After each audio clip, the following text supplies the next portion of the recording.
For the past couple of months, I have been using the Godot game engine to create a Zelda-like game. I've already added many of the Zelda essentials, things like moving around, picking up and throwing pots, cutting grass, that sort of thing, but there is still a lot to do.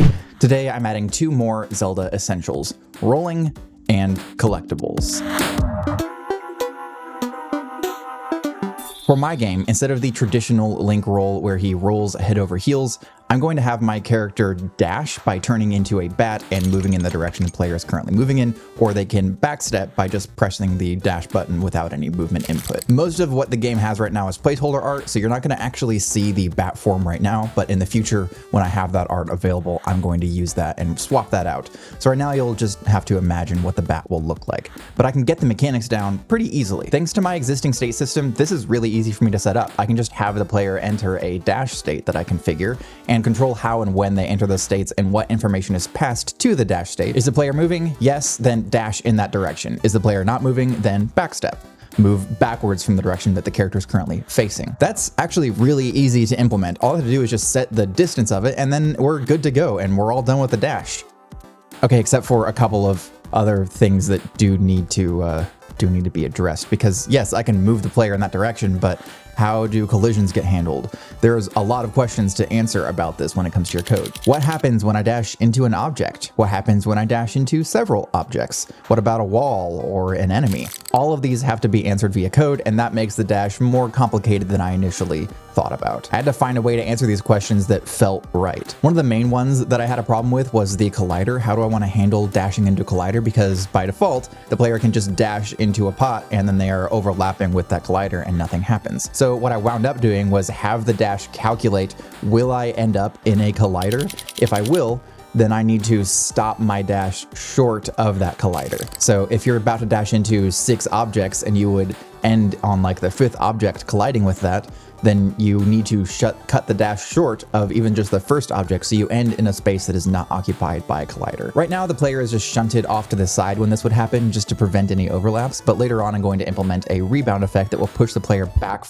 But later on, I'm going to implement a rebound effect that will push the player back from the object that they just impacted with. So the dash works. It doesn't look great. Right now, all I'm doing is fading the player out a little bit, so I need to add some juice. But before I work on that, I need an actual reason for the player to dash. And the original point of this was that it's how you avoid damage. Right now, of course, the only way that I have in my game to damage the player is a little debug hotkey where I just push a button and the player takes 1 point of damage. So I know damaging works, but there's nothing in the world that will damage the player outside of my control. So I need to implement something like that. And I chose a spike trap. I drew a really simple spike trap animation here in Sprite, and I set it up in the game. And then I added collider detections, and I have the trap detect whether or not the player is overlapping with that collider when a certain frame of the animation takes place.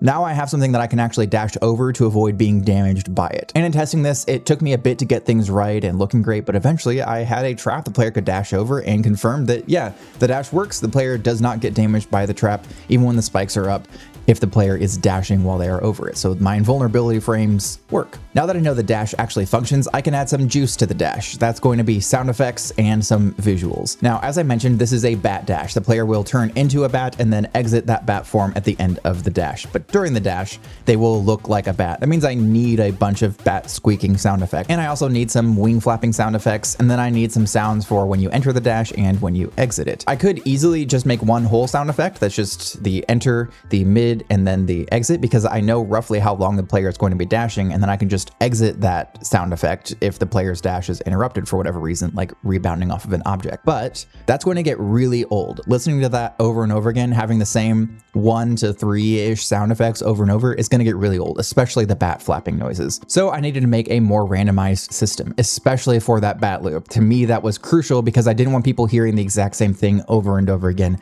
every time that they used the dash, because this is something you'll be using pretty regularly. To do this, I created a set of enter screams and a set of exit screams. These are little scream sounds that will play when you enter or exit your dash. And I also added some enter and exit smoke sound effects to couple with those screams. And it will pick a random one from both of those two pools, so you're not guaranteed to get the exact same scream and smoke sound effect each time. Same with the exit. The actual bat loop was a little more complicated. For the bat loop, I didn't want the squeaking to happen every single time that a sound effect was called. Instead, I wanted it to play a squeak sound effect at random, so I have a random chance of playing a squeak sound effect while you are dashing. It will check, should I play a squeak sound effect, and roll on a percentage table. If it didn't play a squeak sound effect, then the next time that it rolls, there's a higher chance of playing that sound effect, and so on and so forth, and you get a really nice randomness there that still weights toward playing a squeak at least a couple of times during your dash.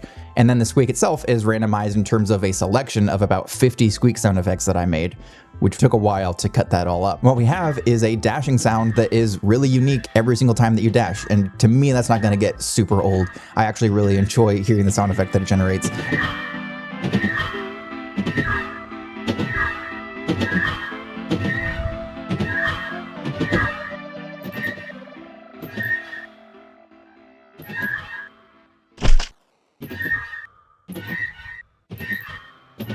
Next, I did the dash particles. As I have already indicated, I don't really know much about art, and I don't know much about particle systems and game engines, any of them, let alone Godot. So this took me a minute to figure out. I watched some tutorials, and even as I was watching and following them, I was having a hard time getting the particle system to do exactly what I wanted. So it was a lot of trial and error to finally get the effect that you will see on screen in a moment. I made these little smoke bubbles that would expand and pop so that there would be this constant smoking effect surrounding the player. And even without the bat form entering and exiting in the mid-loop bat flapping effect, this still looks really good once it's attached to player while the player dashes. And it's a great placeholder for now until I get the actual player character finished.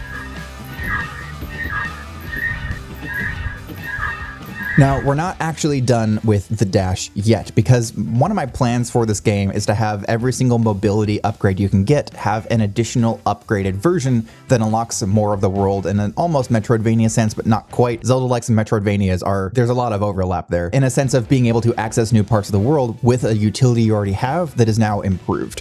For the bat dash, that is going to be a bat soar mechanic that allows you to use these sigils on the ground that travel from one point to the next by using a prolonged bat dash that is controlled by a curve path. This will let you reach new areas that you couldn't find before, and there will be ways to uncover some of these sigils. Some of them will be hidden to unlock secret areas, and I can already think of ways that I would implement this in boss fights. So the bat soar sigil is a little circle on the ground that you enter, and then you press the interact button if you have the bat soar mechanic. If you don't, then nothing will happen. So you enter the sigil, you press the bat soar button to activate the soaring effect, and then you travel along this predetermined curve path to the connected sigil, and you can do the same thing to get back from the connected sigil. That function works. The player soars around on it. It took me a minute to get the camera functioning, but it does work. Now I just need to make it actually look good and create a sigil. So I went into Aspray and I made this purple sort of bat sigil-esque shape just to kind of go with the runic sigils and stuff that I have in the game already. So this bat soar sigil is a point on the ground you can enter, and it will play an animation, which it will play faster and with less transparency if you are closer to it and you have the bat soar ability. And then once you enter it, you can press the interact button and you will soar to the target point of the next sigil. So that's easy, right? No, what's cut from this is hours that I spent trying to make a plugin using this. The reason for that being that you can't control the curve handles of a curve that you instance for some reason. And it was really important to me that I be able to just drag the bat soar sigils into any scene and connect them with a pre-existing curve, because that's really going to speed up things like level design. So I worked really hard trying to get a plugin to work, because from what I understood, this was the only way to make what I wanted, and I just couldn't get it to happen, and so I gave up on that eventually. The system works right now, and it's not that important to me that I have total control over the direction of the curves, but it would be nice. So if anybody knows how I can do this, that would be fantastic, and I'd really appreciate it. So that is our dash, or Link's rolling ability, in the game and working. Awesome. The next thing that I mentioned that I was going to do was collectibles, but before that, I want to talk about area transitions, because that is another thing that I implemented in between these two aspects of the game. Room transitions are a Zelda staple. They've been there from Zelda 1. You enter a doorway and you transition to the next room, whatever that target room is. I wanted to implement that same thing in mine, because obviously that's really important. You need to be able to move between rooms. You need to be able to pass between doorways. This took me a minute to get working, but essentially I used a sprite that I already own, added some collision to the pillars of it, and then I added a room transition collision, and then wrote the script to move you to a different scene. I added a couple of other things to make the actual level editing features of this much easier as well. One of them you'll notice is this little pin that you are able to place in the world. This pin is the point the player will travel to when they exit from that transition point. Another feature of my room transition functionality that makes level editing really easy and an absolute breeze, I made it so that when you put a doorway in, it has a couple of fields. One of them is the scene, the target scene that you want to transition to, and then after that, a dropdown appears with a list of all of the doors that are in that scene, all of the other transition rooms in that scene. Which one do you want to exit out of? And then to prevent weird overlaps or anything like that, the target door receives that data, is told, hey, this door is trying to connect to me, and then will inversely connect to that scene and that door. That makes level editing so much easier because you're not worrying about going back and doubling up on your work. You can just go in, say, I want this door to connect to that one, and now they inversely connect to one another. So the transitioning works. I can transition into this second dirt world with a different tile set that I created and then go back. One thing you will notice though is that when I do go back, there is a second player. That's because I'm re-instancing the player every time I enter a transition, as opposed to taking control of a player that already exists in the scene or anything like that. This is intentional and it's expected because I don't currently have any sort of save or load system in place, and that's going to be necessary to prevent something like this from happening. I'm not fixing that in this devlog. We will talk about my save and load system in another one, but for now, the room transition works, and that's the main thing that I wanted to get working. Let's talk about collectibles. Collectibles in Zelda are things like pieces of heart. They are things that you collect, and eventually they can lead to an upgrade for your character, or sometimes immediately they can lead to an upgrade for your character. Pieces of heart is probably the best example that I have for what it is I'm creating here. In my game, they're going to be bone shards, that's your piece of heart equivalent, and then arcane shards to upgrade your magic, and glands to upgrade your energy. Each of these is going to need its own sprite sheet and its own section in the inventory menu, etc., etc. Inventory menu.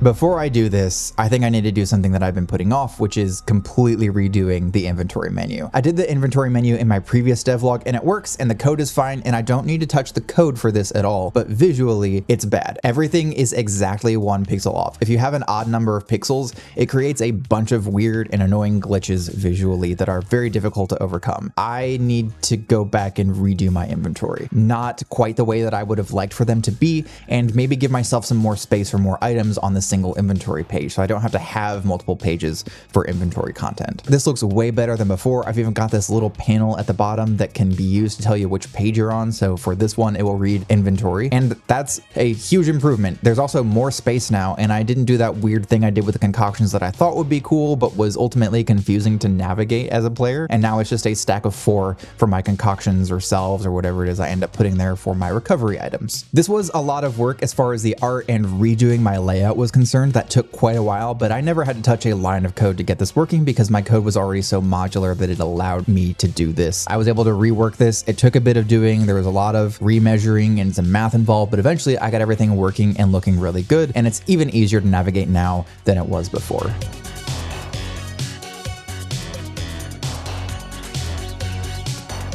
Now that I have a place for those collectibles to appear, let's work on actually getting them and adding them to our inventory. First, I needed to actually set up a way to get items. I do have a way to give them to myself by just using a command in my debug command line prompts, but I don't have a way to really get them in the world unless they drop from something like grass or pots randomly. So I needed to add chests, and I needed to add that classic Zelda item get animation where he holds something over his head. Thankfully, this placeholder character sprite that I'm already using has an existing animation for that, where they just kind of look up over their head and hold things up there. So I just implemented that animation for the player, saved it, and set up a small sprite that hovers above the player and has a couple of animations of its own that I then swap out the texture of with whatever item it is the player just got to play this animation. That was really easy. It only took me maybe a few minutes, honestly, to set all of that up, and then actually getting the code in was not too difficult either because I already have item resources that contain all the data that I need to pass to the player and to this script to tell it which item item to show and what text to pull from my reference ID CSV. Pieces of heart are a staple in Zelda, being part of the franchise since A Link to the Past. A piece of heart is a big deal in a Zelda game, especially if you're playing on hero mode. I want to implement that into my game. So to do that, I need to do a few things. Make it so you can collect these things, make it so that they do what they are advertised to do, and then reset that so you have an incentive to go and collect more. And additionally, I want to tell the player how many they have remaining before they complete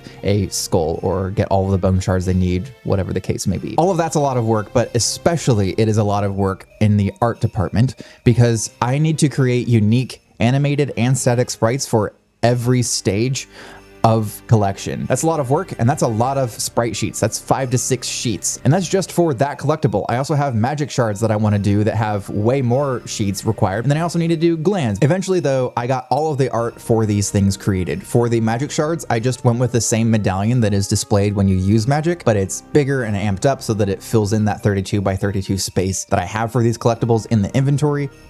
So these collectibles required a lot of work in terms of art and programming, and I definitely made things a little harder on myself than I needed to just to see if I could do it. And I did it. It works. You can go and collect your bone shards and your magic shards, your glands, whatever, and you increase that resource as soon as you collect enough. Or for magic, you increase that resource immediately. That's awesome, and it feels really good to have the player doing the whole Link animation when they open a chest, and now I can put these in my world, and that's another really important level design tool that I now have in my arsenal for when I get to building levels out. Of course, there's still a lot more to do, as I've already discussed in this devlog. There's more to do for the next devlog that's very important. Now I have rune transitions, item getting, dashing, or rolling, and that is huge for me. That is a huge boon to making this feel like a Zelda-like. However, as I mentioned, there's a couple of things that are missing. One of them is a save and load system, and then the other one is the test area sucks. It does not feel like a Zelda game in this test area. It feels like a slapshod nonsense space. So I think I need to give a better test area to the player, but I think that's something for the next devlog. That's all for this one. Thank you so much for watching. I lost my job at the start of the year and still have not found another one, despite all of my efforts. So in the interim, I have been focusing on this project in between applying for jobs constantly. It means a lot to me that there are other people who are interested in this project, who are being supportive and kind, and all the comments I've been getting, I really appreciate it, and I appreciate you taking the time to watch this devlog. It means the world to me, and it's really keeping me going. This project has been huge and a lot of fun, and I'm really enjoying it, and I'm enjoying engaging with the community on this one. It's also just good to know there's other people who feel like we've kind of missed out on really good Zelda likes lately. So I hope that I'm able to fill in that void a little bit. See you in the next one. Bye.